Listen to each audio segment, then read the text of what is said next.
In this video, we're going to talk about some details about writing our own classes.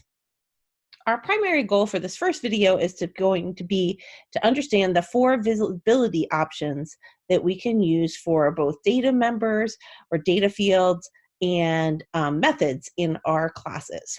We'll also start to explore the idea of the object class and how it's related to other Java classes.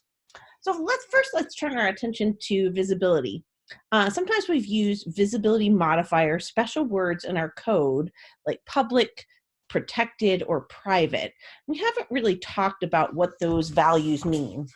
So for example, in our student class that we were writing last time, we created some data fields, and we used the modifier protected with those.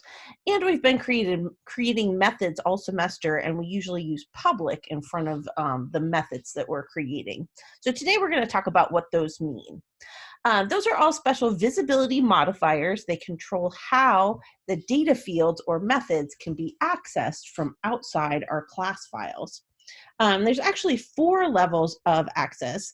They're public, protected, package, and private. If you don't include one of the modifiers, Java uses package level as the access level default.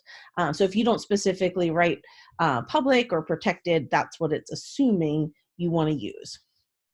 And so you might be wondering, like, what are the implications? The main implications are whether you can access that particular data field or method from outside the class. So if you were writing a main program or maybe had a completely separate project directory, would you be able to access that field? And this little chart here summarizes the access levels. So if something's public, as you might imagine, that means absolutely anybody can access it.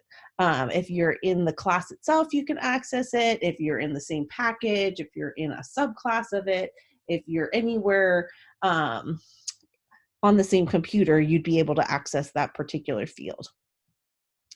On the other hand, if you use protected, it's pretty much the same. It's still accessible within the class, the package, and subclasses. It's not accessible to the world, so it's a little bit more restrictive. If you don't include any modifier, it's only accessible inside the class or the package that you're working on. So as long as you're in the same directory, you're good. But once you step outside the directory, you won't have access. And if you label something as private, it means it's only accessible within that class file. So we're going to look at some implications. We'll try some stuff out in IntelliJ so that we can see how the access changes based on the modifier. So first, let's talk about the least restrictive access level. Suppose we have a class like the student class that we were writing, and you assign a public modifier to a data field or a method. What you're saying is that anybody can access that in any way that they want to. So they could access it to retrieve the value that you have stored inside that data field. They can also change the value that's stored inside that data field. So if we had the last name field declared public in the student class, let's go over and make that change. We made last name public. Then in the main class, we'd be able to access that particular field. We'd be able to say something like, let me define a student, student 1, and then let me say student 1's last name is equal to Sarah. So in my main program, I'd be able to say things like, I'm going to make a student 3 so that I don't have to mess with the ones I've already created. Student type, student 3, didn't spell it right, equals new student type. And then I'd be able to say something like student 3 dot last name equals Smith. And you notice that we have access to that. There's no squiggly lines or anything. Nothing's telling me I can't do that. And the reason I'm able to access that data field is because we declared it to be public. As a general rule of thumb, though, public visibility is really too permissive and should be avoided if you're creating a data field. It's often the perfect access level for methods, because generally when you're writing a method, think about all the methods that we have in our student class. We want to be able to access these methods like set first name or get GPA. We want to be able to access those from outside this particular file. We want to be able to call those from our main method. And so public access is the right level for the methods.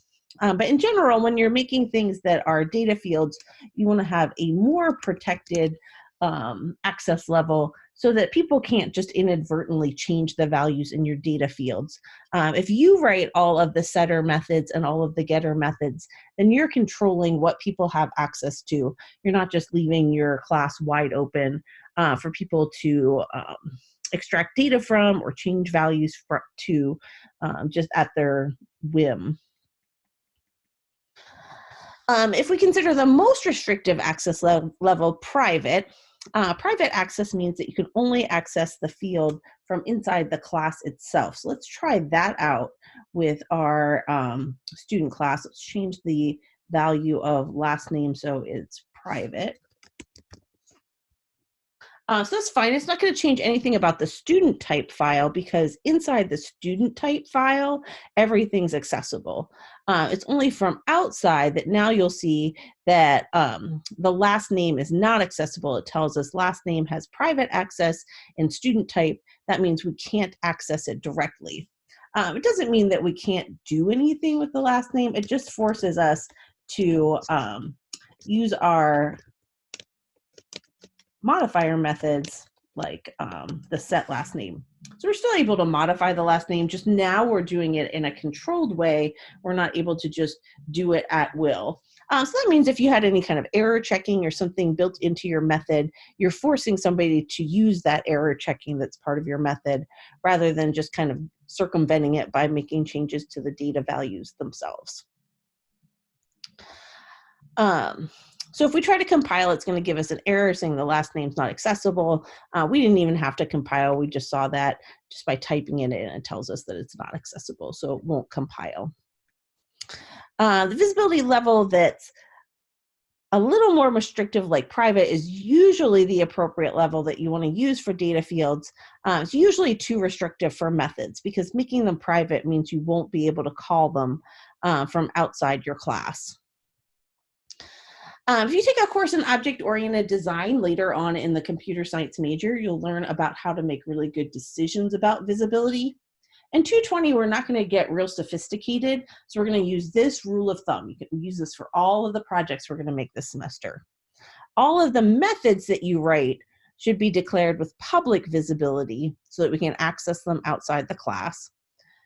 All of the data fields that you create should be declared with private visibility so they're not accessible.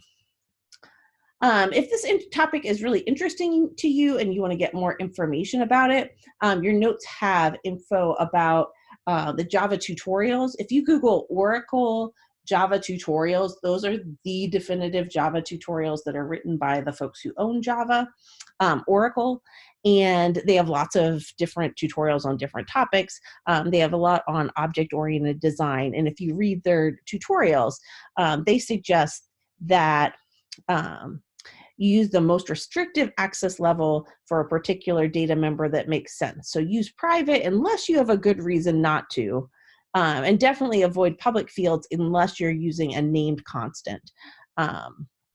So in general, you want to try to make data fields private, but again, public is a good accessibility level for methods.